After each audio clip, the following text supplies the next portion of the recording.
போலாமா? பத்திரிகை தொலைக்காட்சி நண்பர்களுக்கு காலையிலிருந்து எல்லாத்துக்கும் நன்றி வணக்கங்கள். இப்போ இன்னைக்கு தமிழ்நாடு முழுக்க இருந்து மருத்துவர் ஐயா அவர்களால் நடத்தப்பட்ட பாட்டாளி மக்கள் கட்சியிலிருந்து பொறுப்பாளர்கள் தமிழ்நாடு முழுக்க இருந்து வந்தாங்க. நீங்கள் பார்த்தீங்க. இதனுடைய ஒருங்கிணைப்பாளர்களாக நம்ம கரூர் பாஸ்கர் அவர்களும், நம்முடைய எம்பி ஸ்டீல் சதாசிவம் அவர்களும், நம்முடைய தருமபுரி சரவணன், நம்ம ராஜேந்திரன், பச்சமுத்து, நடராஜன், கோவிந்தன், லட்சுமணன், ராஜமாணிக்கம் போன்றவங்களாம் இருந்து இதை ஒழுங்கு பண்ணாங்க.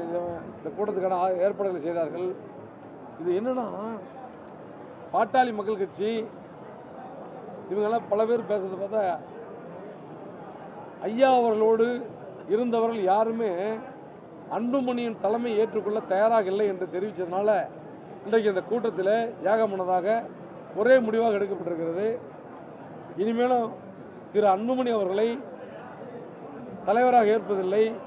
வன்னிய மக்களும் அவரை புறக்கணிக்க வேண்டும். என்னன்னா, வன்னியர்களை வைத்து பிழைப்பு நடத்தி கொண்டிருக்கிற அன்புமணி அவர்களை இனி தமிழக மக்கள் புறக்கணிக்க வேண்டும், புறக்கணிப்பார்கள் என்பதை வேண்டுகோளாக வைக்கிறோம்.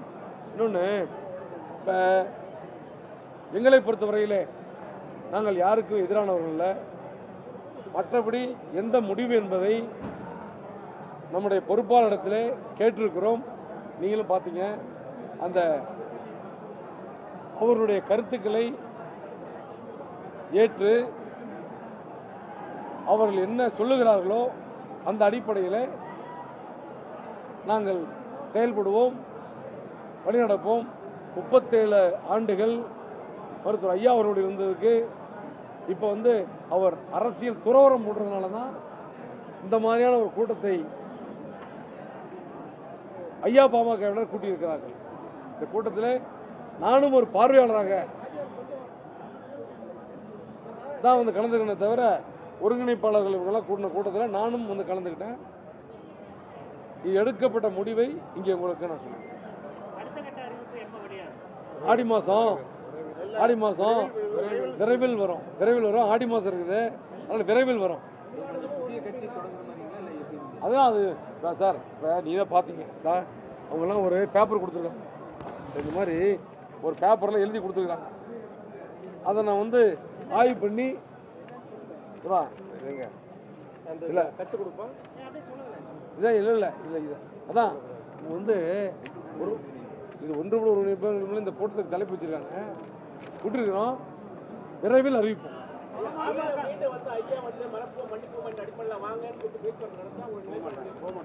அது நாம் இப்போ எல்லாம் போகிறதுக்கு விருப்பம் இல்லாத தான் வந்திருக்காங்க. நம்ம மீண்டும் போக முடியாதுல்ல, சரியா இருக்காதுல்ல. ஏங்க, ஐயா என்றைக்கும் தெய்வம். அவர் ஓய்வு பெற்றுட்டார். தலைவராக இருந்தவர் இனிமேல் நான் அரசியல் துறவரம் போட்டுன்னு சொல்லிட்டார். அதனால் அடுத்து யார் தலைவர்னா அன்புமணி தலைவராக ஏற்றுக்கொள்ளக்கூடாது என்று இங்கே ஐயா பாமகவினர் ஒட்டுமொத்தமாக சொன்னதுனால அந்த முடிவை நாங்கள் ஏற்றுக்கொண்டிருக்கோம். எங்கேயாச்சும் பாமக கொடி இருக்கா பாருங்க. எங்க காரில் கட்சிக்காரங்க வரும்போது நான் என்ன பண்ண முடியும்? ஒரு காரம் காட்டே இருக்கா. நாங்கள் நடத்திய கூட்டத்தில் ஐயா அவர்கள் படத்தை பயன்படுத்தலை. என்ன காரணம்? இப்போ எப்படின்னா, மறைந்த தலைவர்கள் படத்தை யாரும் பயன்படுத்தலாம். அந்த அடிப்படையில் தான் எங்கள் மாவீரன் குரு அவர்களுடைய படத்தை, கார்ல் மார்க்ஸ், தந்தை பெரியார், அம்பேத்கர் படத்தை பயன்படுத்தியிருக்கலாம். புரியல? அவருடைய படத்தை, ஐயா படத்தை அவங்க என்ன சொல்றது பயன்படுத்தக்கூடாது? நானே பயன்படுத்தலையே. ஏங்க, நாங்கள் பயன்படுத்தலையே. எங்க காரில் இருக்குது, அது அவங்க காரில் வராங்க. அதை நான் சொல்லலை, இங்கே வந்திருக்கிற மக்கள் சொல்கிறாங்க. அவங்க சொல்கிறாங்க. அதாங்க, அது அவருடைய கருத்து. வருகின்றவர்களும் அதிகப்படியான மக்களுடைய கருத்து. வன்னியர்கள் ஏமாறக்கூடாது. அன்புமணியை கண்டு வன்னியர்கள் ஏமாறக்கூடாது. ஒருங்கிணைந்த பிற்படுத்தப்பட்ட தாழ்த்தப்பட்ட மக்கள் அவங்க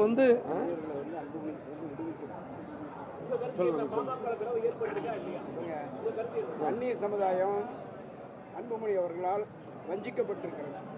எனவே இந்த வன்னிய சமுதாயம் அவரை புறக்கணிக்கணும். இல்லை இது வந்து ஐயா சொன்னது தான், நாங்கள் சொல்லலை, ஐயா சொன்னது தான். நடிகர் அம்மா வடிச்சாரு இதெல்லாம் பண்ணதுன்னு ஐயா சொன்னது தான். இப்போ அவர் அப்பாவும் மகனும் இணைந்ததை நாங்கள் பாராட்டுகிறோம். தலைவராக இணைந்தது வந்து எங்களுக்கு தெரியாது. அதெல்லாம் எதுவுமே சொல்ல. ஐயா அந்த பாமகவை நாங்கள் தொடர்ந்து நடத்துவோம். ஐயா நடத்திய பாமகவினர் அன்புமணி தலைமை ஏற்க விரும்பவில்லை. அது காரணத்தால இன்னைக்கு முடிவை விரைவில் அறிவிப்போம். பாருங்க, புதிய கட்சியா வேறு கட்சியில் இணைக்கிறதா என்பது குறித்து விரைவில் முடிவெடுப்போம். எதுவாக கூட இருக்கலாம். நான் சொல்றது பார்த்தீங்கன்னா, எனக்கு ஒரு ஆசை இருக்கலாம், இவருக்கு ஒரு ஆசை இருக்கலாம், இவருக்கு ஒரு ஆசை இருக்கலாம். அது எல்லாத்தையுமே பார்த்து அதிகப்படியானவர்கள் என்ன கருத்து சொல்றாங்களோ அந்த கருத்தின் அடிப்படையில் செய்யும். நான் சொல்லல, அதாங்க பயணிச்சோம்.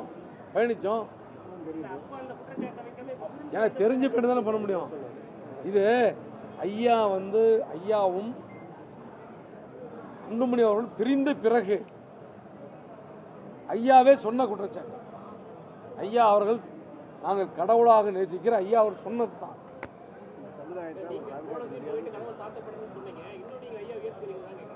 ஏங்க ஐயா, நான் தான் சொல்றேன், இன்றைக்கும் கடவுள், நேற்றும் கடவுள், நாளையும் அவர் தான் எங்கள் கடவுள். அதில் எந்த மாற்று கருத்து இல்லை. நாங்கள் வேற கட்சிக்கே போயிட்டுன்னு வச்சுக்கோங்க, அன்னைக்கு எங்களுக்கு ஐயா தான், ஐயா தெய்வம் தான். அது எந்த மாற்று கருத்து இல்லை. புதுசாக கட்சி ஆரம்பிச்சா கூட ஐயா எங்களுக்கு தெய்வம் தான்.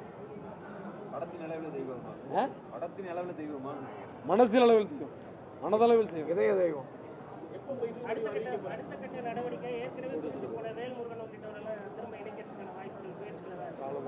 இல்லை, அதை காலம்தான் பரிசு. இன்னொன்றுங்க சார், எப்படின்னாங்க, இன்னைக்கு இந்த கூட்டம் நடக்குதுன்னு தெரிஞ்சுக்கிட்டு நம்முடைய எடப்பாடியாருடைய மனசாட்சியாக இருக்கிற இளங்கோவன் எனக்கு ஃபோன் பண்ணி, அதில் நீங்கள் அதிமுகவில் சேருங்கிறாரு.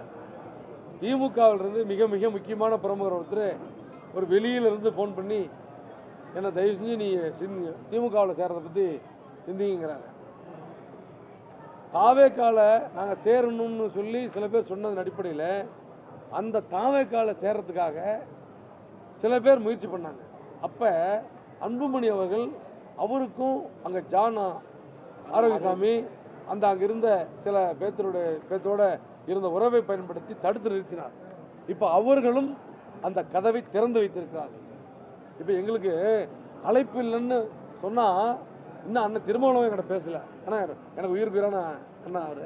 ஆனால் அவர் மட்டும்தான் பேசலை, மற்ற எல்லா தலைவர்களும் பேசிட்டாங்க. நீங்கள் சொல்கிற தமிழக வெற்றி கழகத்து வேல்முருகன் அவர்களும் என்ன பேசினாங்க, எல்லாமே பேசினாங்க. ஆமாம், அதான் வாழ்க்கை கட்சி எல்லாமே பேசினாங்க. நாங்கள் பொறுத்த வரைக்கும் என்ன முடிவு என்பதை விரைவில் அதான் ஆடி மாதம் வந்துச்சு தலைவா. ஆடி போர்க்கலாம் ஏங்க, அது இன்னும் படிக்கலையே. ஏங்க இப்போ 3000 பேர் கலந்துக்கிட்டா நீங்களே பார்த்தீங்க. அந்த 3000 பேரும் 3000 சீட்டு கொடுத்துருக்காங்க. அது குழுவெல்லாம் உட்காந்து பேசி தான் பண்ண முடியும். 3000 பேர்த்துல ஒரு 10 பேர் சொன்னதை மட்டும் இல்லை, அப்படி இல்லை. எல்லாமே ஒரே ஒருமித்த கருத்து.